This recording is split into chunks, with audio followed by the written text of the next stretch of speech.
মোক্ষদা একাদশী। যুধিষ্ঠির বললেন, হে বিষ্ণু, আপনাকে আমি বন্দনা করি। আপনি ত্রিলোকের সুখদায়ক, বিশ্বেশ্বর, বিশ্বপালক ও পুরুষোত্তম। আমার একটি সংশয় আছে। অগ্রহায়ণ মাসের শুক্লপক্ষের যে একাদশী, তার নাম কি, বিধি বা কি ও কোন দেবতা এই একাদশীতে পূজিত হন তা আমায় বলুন। শ্রীকৃষ্ণ বললেন, হে মহারাজ, আপনি উত্তম প্রশ্ন জিজ্ঞাসা করেছেন, যার মাধ্যমে আপনার যশ চতুর্দিকে বিস্তৃত হবে। এখন এই একাদশীর কথা আমি বর্ণনা করছি, যা শোনা মাত্রই বাজপেয় যজ্ঞের ফল লাভ হয়। অগ্রহায়ণ মাসের শুক্লপক্ষের এই একাদশী মোক্ষদা নামে পরিচিত। সর্বপাপনাশিনী ও ব্রত মধ্যে সর্বশ্রেষ্ঠা এই একাদশীর দেবতা শ্রী দামোদর। তুলসী মঞ্জরি, ধূপ, দীপ ইত্যাদি উপচারে শাস্ত্রবিধি অনুসারে শ্রী দামোদরের পূজা করতে হবে। পূর্ব বর্ণিত বিধি অনুসারে দশমী ও একাদশী পালন করতে হবে। এই উপবাস দিনে স্তব, স্তুতি, নৃত্য, গীত আদি সহ রাত্রি জাগরণ করা কর্তব্য। হে মহারাজ, প্রসঙ্গক্রমে একটি অলৌকিক কাহিনী আমি বলছি।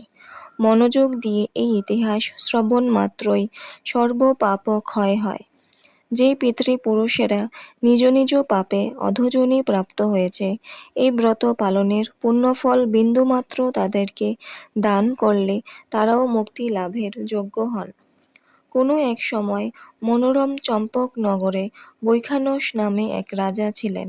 তিনি ছিলেন সমস্ত বৈষ্ণব সদ্গুণে বিভূষিত। প্রজাদের তিনি পুত্রের মতো পালন করতেন। তার রাজ্যে বহু বেদজ্ঞ ব্রাহ্মণ বাস করতেন। রাজ্যের সকলেই ছিল বেশ সমৃদ্ধশালী। একবার রাজা স্বপ্নে দেখলেন যে তার পিতা নরকে পতিত হয়েছেন। তা দেখে তিনি অত্যন্ত বিস্মিত হলেন। পরদিন ব্রাহ্মণদের ডেকে বলতে লাগলেন, হে ব্রাহ্মণগণ, গত রাত্রিতে স্বপ্নে নরক যাতনায় পিতাকে কষ্ট পেতে দেখে আমার হৃদয় বিদীর্ণ হচ্ছে। তিনি আমাকে লক্ষ্য করে বলতে লাগলেন, হে পুত্র, তুমি আমাকে নরক সমুদ্র থেকে উদ্ধার করো। তার সেই অবস্থা দেখে আমার অন্তরে সুখ নেই। আমার এই বিশাল রাজ্য, স্ত্রী, পুত্র, কিছুতেই আমি শান্তি পাচ্ছি না। কি করি, কোথায় যাই, কিছুই বুঝে উঠতে পারছি না। আমার পূর্বপুরুষেরা মুক্তিলাভ করতে পারেন এমন কোনো পুণ্যব্রত, তপস্যা ও যোগের কথা আমাকে উপদেশ করুন। আমি তা অনুষ্ঠান করব। আমার মতো পুত্র বর্তমান থাকা সত্ত্বেও যদি পিতামাতা পূর্বপুরুষেরা যদি নরক যন্ত্রণা ভোগ করতে থাকেন, তবে সেই পুত্রের কি প্রয়োজন? ব্রাহ্মণগণ বললেন, হে মহারাজ, আপনার রাজ্যের কাছেই মহর্ষি পর্বত মুনির আশ্রম রয়েছে। তিনি ত্রিকালজ্ঞ। তার কাছে আপনার মুক্তির উপায় জানতে পারবেন। ব্রাহ্মণদের উপদেশ শ্রবণ করে মহাত্মা বৈখানস তাদের সঙ্গে নিয়ে সেই পর্বত মুনির আশ্রমে গমন করলেন। তারা দূর থেকে ঋষিবরকে সাষ্টাঙ্গ প্রণাম করে তার কাছে গেলেন। মুনিবর রাজার কুশল বার্তা জিজ্ঞাসা করলেন। রাজা বললেন, হে প্রভু, আপনার কৃপায় আমার সবই কুশল। তবে আমি একদিন স্বপ্নযোগে পিতার নরক যন্ত্রণা ও কাতর আর্তনাদ শুনে অত্যন্ত দুঃখিত ও চিন্তাগ্রস্ত হয়েছি। হে ঋষিবর, কোন পুণ্যের ফলে তিনি সেই দুর্দশা থেকে মুক্তি পাবেন তার উপায় জানতেই আপনার শরণাগত হয়েছি। রাজার কথা শুনে পর্বতমুনি কিছুক্ষণ ধ্যানস্থ হয়ে বললেন, হে মহারাজ, পূর্বজন্মে তোমার পিতা অত্যন্ত কামাচারী হওয়ায় তার এরকম অধোগতি লাভ হয়েছে। এখন এই পাপ থেকে মুক্তির উপায় বর্ণনা করছি।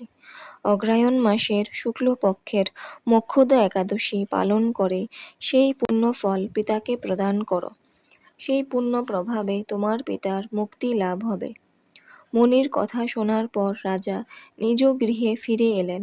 সেই পবিত্র তিথির আবির্ভাবে তিনি স্ত্রী পুত্রাদি সহ যথাবিধি মোক্ষদা একাদশী ব্রত পালন করলেন।